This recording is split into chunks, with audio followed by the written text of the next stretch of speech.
పదే పదే రేవంత్ రెడ్డిని ఏక్నాథ్ షిండేతో ప్రతిపక్షాలు పోలుస్తున్న పరిస్థితి సార్. సో మంత్రి కోమటిరెడ్డి వెంకటరెడ్డి నిన్న క్లారిటీ ఇచ్చే ప్రయత్నం చేశారు. మా పార్టీలో షిండేలు లేరు, రేవంత్ రెడ్డి నాయకత్వంలోనే మేము పనిచేయబోతూ ఉన్నాం, నెక్స్ట్ సీఎం కూడా రేవంత్ రెడ్డే, 10 ఏళ్ల పాటు కాంగ్రెస్ అధికారంలో ఉంటుంది అని చెప్పేసి. వాస్తవానికి కాంగ్రెస్ పార్టీ అధికారంలోకి వచ్చిన తర్వాత, రేవంత్ రెడ్డి ముఖ్యమంత్రి అయిన తర్వాత ఈ పవర్ సెంటర్స్ అన్నీ సపోర్ట్ చేయక తప్పని అనివార్య పరిస్థితుల్లో రేవంత్కి చాలా ఫేవర్గా మాట్లాడుతూ ఉన్న పరిస్థితి. కానీ ఆయన ముఖ్యమంత్రి కాక ముందు కాస్త విభిన్నంగా మాట్లాడిన పరిస్థితిని మనం చూసాం. సో కాంగ్రెస్ పార్టీకి ఎందుకు ఇటువంటి పరిస్థితి? షిండేలు లేరు, రేవంత్ నాయకత్వంలోనే మేము పనిచేస్తాము అని చెప్పి ప్రతిపక్షాలని కౌంటర్ చేయాల్సిన అండ్ ప్రజలకు ఒక క్లారిటీ ఇచ్చుకోవాల్సిన పరిస్థితి ఎందుకు వచ్చింది? అంటే షిండేలు ఉన్నారు అని ప్రతిపక్షాలు చెప్పినప్పుడు దానికి ఆన్సర్ చెప్పాల్సి ఉంటుంది కదండి, కామ్గా ఉండలేరు కదా. సో ప్రతిపక్షాలు ప్రత్యర్థులు షిండేలు ఉన్నారని రోజు చెప్తుంటే, అందువల్ల రాజకీయ పార్టీ అనేది ఒక పెద్ద వ్యవస్థ. మీకు ఇంత సైద్ధాంతిక బలం ఉన్న భారతీయ జనతా పార్టీలోనే మీరు ఒక్కొక్క రాష్ట్రంలో తీసుకొని ఎన్ని లుకలు కలగబడతాయో చూస్తాం. మీరు కర్ణాటకలో యడియూరప్ప, బసవరాజ బొమ్మాయి, ఎంతమంది ముఖ్యమంత్రులు మారారు పక్కనే కదా. సో రాజకీయాల్లో ఒక పెద్ద పార్టీలో అనివార్యంగా ఉంటాయి. ఇప్పుడు తెలంగాణ బీజేపీలో లేవో విభేదాలు, ఒకరికొకరు మాట్లాడుకునే నాయకులు కూడా ఉన్నారు. అందువల్ల అయితే భారతీయ జనతా పార్టీకి ఉన్న గ్రేటర్ ఆర్గనైజేషనల్ స్ట్రెంత్ వల్ల, ఐడియాలజికల్ స్ట్రెంత్ వల్ల ఆ పార్టీలో అంత బహిరంగంగా బయటపడవు. కానీ అసెంబ్లీ ఎన్నికల సమయంలో చూశాం కదా, బండి సంజయ్ పైన పేరాల శేఖర్ ఫేస్బుక్ పోస్టులు పెట్టడము, జితేందర్ రెడ్డి ట్వీట్ చేయడము, దున్నపోతుతో పోల్చడం, ఇవన్నీ మనం చూసాం కదా, కొత్త ఏం కాదు. సో రాజకీయాల్లో ఇలా ఓపెన్గానే మాట్లాడుకోవడం బీజేపీలో కూడా చూసాం. అందువల్ల కాంగ్రెస్ కెనాట్ బి డిఫరెంట్. కానీ ఓవరాల్గా మనకు కర్ణాటక, తెలంగాణ వీటిని చూస్తే ఒక స్ట్రైకింగ్ డిఫరెన్స్ కనబడుతోంది. కాంగ్రెస్ పార్టీలో ఒక రీజనబుల్ యూనిటీ కనబడుతోంది. అంతర్గతంగా విభేదాలు ఉండొచ్చు, అంతర్గతంగా విమర్శించుకోవచ్చు, కొన్నిసార్లు బహిరంగంగా విమర్శించుకోవచ్చు. కానీ కాంగ్రెస్ స్టాండర్డ్స్తో పోలిస్తే మోర్ దెన్ రీజనబుల్ యూనిటీ. కర్ణాటకలో కూడా సిద్ధరామయ్య, డీకే శివకుమార్లు కొట్టుకుంటారు అని. ఎందుకంటే గతంలో కాంగ్రెస్లో చూసాం ఇది. మీకు మధ్యప్రదేశ్లో కమల్నాథ్కు వ్యతిరేకంగా జ్యోతిరాదిత్య సింధియా తిరుగుబాటు చూసాం. రాజస్థాన్లో అశోక్ గెలాట్కు వ్యతిరేకంగా సచిన్ పైలట్ తిరుగుబాటు చూసాం. నిన్నకాక మొన్న హిమాచల్ ప్రదేశ్లో సుఖ్వీందర్ సింగ్ సుక్కుకు వ్యతిరేకంగా 6 ఎమ్మెల్యేలు బయటికి వెళ్ళిపోవడము, ఒక మినిస్టరు ప్రతిభా సింగ్, వీరభద్ర సింగ్ సతీమణి ఆయన కుమారుడు ఆ నిరసన వ్యక్తం చేయడం. ఒక దశలో అసలు హిమాచల్ ప్రదేశ్లో బీజేపీ కాంగ్రెస్ ప్రభుత్వం పతనం అవుతుందన్న అనుమానం కూడా కలిగింది. కానీ కర్ణాటక, తెలంగాణలో మాత్రం కంపారిటివ్లీ రీజనబుల్ యూనిటీని కాంగ్రెస్ డెమాన్స్ట్రేట్ చేస్తూ వచ్చింది.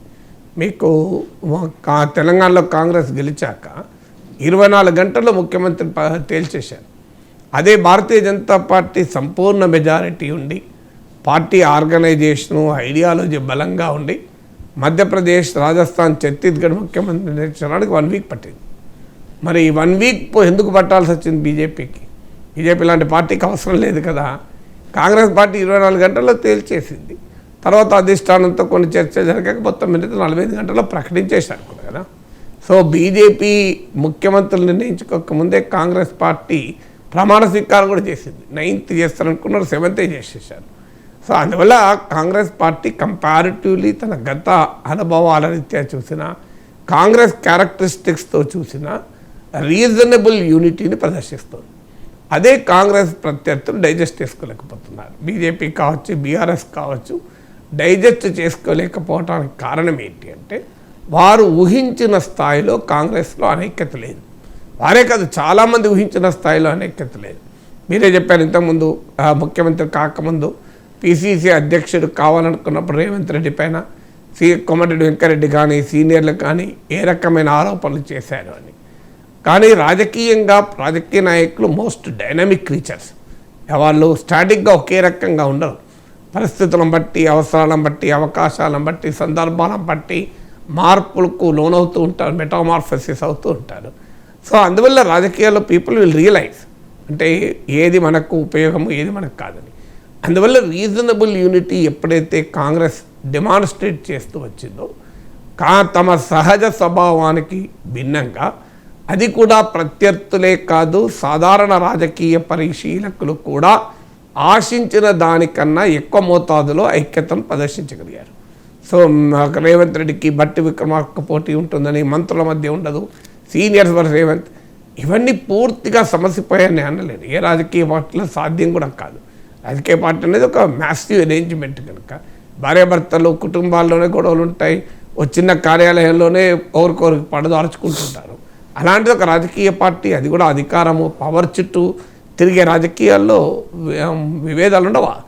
కాంగ్రెస్ పార్టీ ఈ యూనిటీ ప్రదర్శించడం అన్యూజువల్గా ఉంది ప్రత్యర్థులకు. అందుకే నిరంతరం షిందే పుడతాడు, షిందేలు వస్తారని షిందేల అన్వేషణ, కాంగ్రెస్లో ప్రత్యర్థుల షిందే అన్వేషణ వెనుక ఈ రాజకీయం అసలు. ఇదే కాదు, మీరు గమనించండి, చరిత్రలో కాంగ్రెస్ పార్టీ అనేక అంశాలపైన పోరాడచ్చు, కానీ అవినీతి అనే అంశంపైన పోరాడి గెలవడం అనేది కాంగ్రెస్ పార్టీకి చాలా రేర్ కేసు.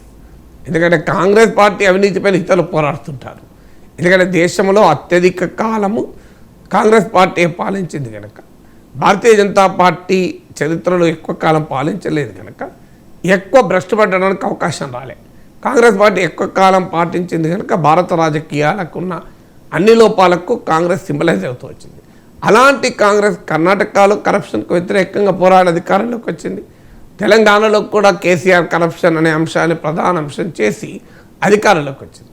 అందువల్ల కాంగ్రెస్ పార్టీ అవినీతి ప్రభుత్వాలు నడుపుతాదన్న ఆరోపణతో దెబ్బతినే కాంగ్రెస్ పార్టీ తన ప్రత్యర్థులపైన అవినీతి ఆరోపణలు చేసి గెలవగలుగుతోంది. అదొక ఆసక్తికరమైన అంశం. మూడవ ఆసక్తికరమైన అంశం ఏంటంటే, కాంగ్రెస్ పార్టీ అంటేనే వంశపారంపర్య పాలన, ఒక ఫ్యామిలీ చుట్టూ తిరుగుతుందని ఆ పార్టీ విమర్శ ఎదుర్కొంటుంది. అలాంటి పార్టీ తెలంగాణలో కేసీఆర్ ఫ్యామిలీ రూల్ అనే నరేటివ్ బిల్లు చేసి గెలవగలిగింది. అంటే తన సహజ స్వభావాలకు భిన్నంగా కాంగ్రెస్ డెమాన్స్ట్రేట్ చేయడమే ప్రత్యర్థులు డైజెస్ట్ చేసుకోకపోవటానికి కారణం.